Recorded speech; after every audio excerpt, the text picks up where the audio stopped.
I am going to present one case of lymphoma who has come across recently and still he is under treatment. He is a 44 years male who presented with history of loss of appetite with loss of weight, with 10 kg weight loss in one and a half months, with history of dyspepsia and recurrent loose stool, for which the several times stool test was done.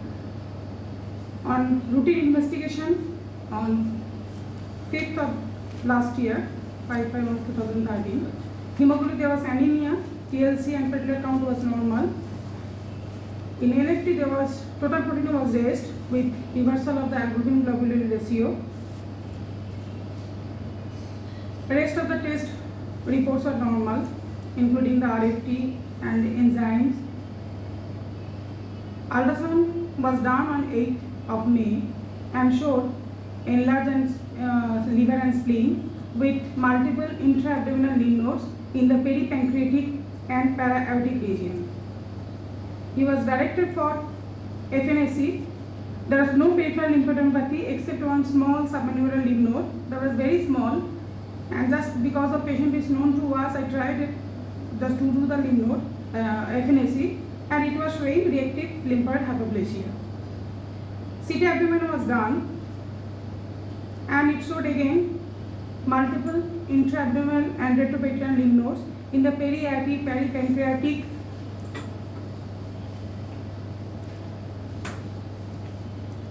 region. He came to me just for the discussion like that.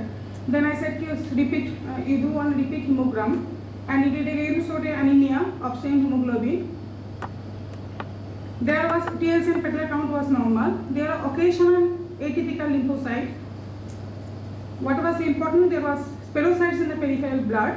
So I did the Coombs test, and that was showing strong positivity, 3+ in the grading. So I told him probably you may have something. So I referred to him in the surgical OPD for the open biopsy. In the same time, the CT FNAC was done from the retroperitoneal lymph node, abdominal lymph node, intra-abdominal lymph node, and it showed it was reported as lymphoproliferative disease. There was small to intermediate size lymphoid cells. Biopsy was done from the retroperitoneal lymph node on 27th of May, and it was reported as mantle cell lymphoma. There is replacement of the nodal architecture by diffuse small lymphocytes. These cells were positive for CD20, CD5, BCL2 and cyclin D1, and negative for CD3, CD10, CD23 and BCL6.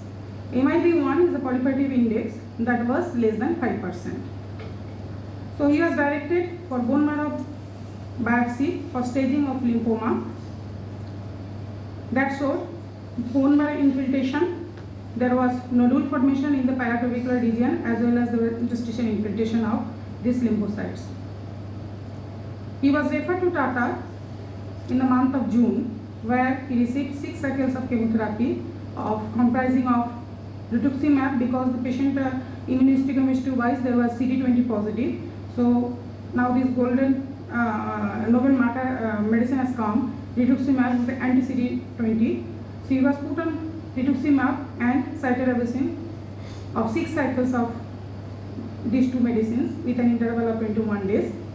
Now on the follow-up hemogram he is normal, and he is planned for autologous bone marrow transplantation, that is from stem cell transplantation. For which the stem cells were collected from the peripheral blood on February 2014, and he is planned for transplantation in the month of April. Now, shortly about lymphoma and mantle cell lymphoma. Lymphoma is a big subject. Lymphoma and leukemia is now considered as the hemato-lymphoid malignancy rather than a lymphoid malignancy, and it's a big chapter. Just I will cover shortly about the normal pathogenesis. Bone marrow transplantation done? No, is waiting. He is waiting in the month of April. It will be done. Stem cell was collected already, and date has been given. So I will be discussing on the normal lymphopoiesis and about mantle cell lymphoma. These non-Hodgkin lymphomas, they reflect basically reflect developmental stages of lymphocytes. It could be viewed as a lymphocyte arrest at certain stage of development and transform into a malignant cells. Of this lymphoma, 85% are B cell origin and rest are T cell or null cell origin. So if you see the normal maturation lymphopoiesis of the lymphocytes, so normal there are site of lymphopoiesis for the B and T lymphocytes are primary sites are bone marrow for the B cells and thymus for the T cells.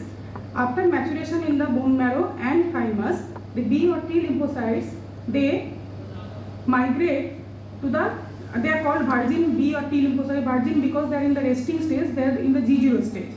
So these virgin lymphocytes, they move to the peripheral lymphoid organs like lymph nodes, spleens, paired spats, Walde's rings, etc. for homing. Then these B lymphocytes, they are coming in the lymph nodes, like this is an example of secondary lymphoid organs. So the lymphocytes, they are coming in the lymph nodes. The B lymphocytes, they go to the follicle where they are activated by the antigen, by the foreign antigen, and they becomes effector cells or a memory cells.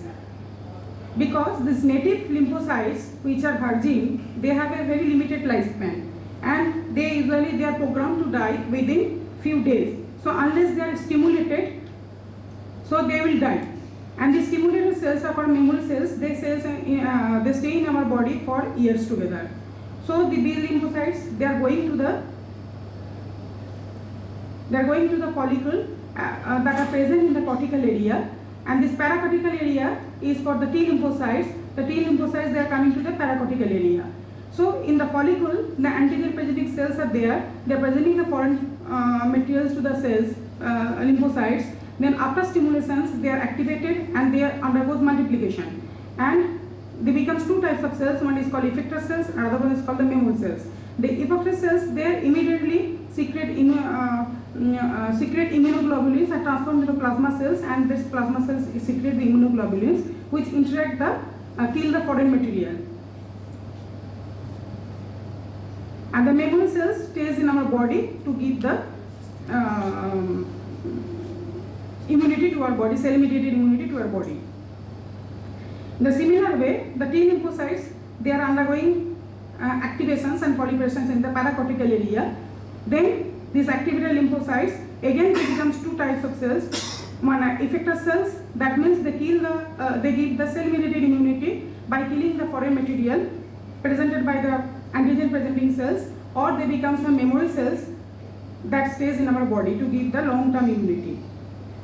These cells, after maturation, they are goes to the circulations and they are circulating in our body.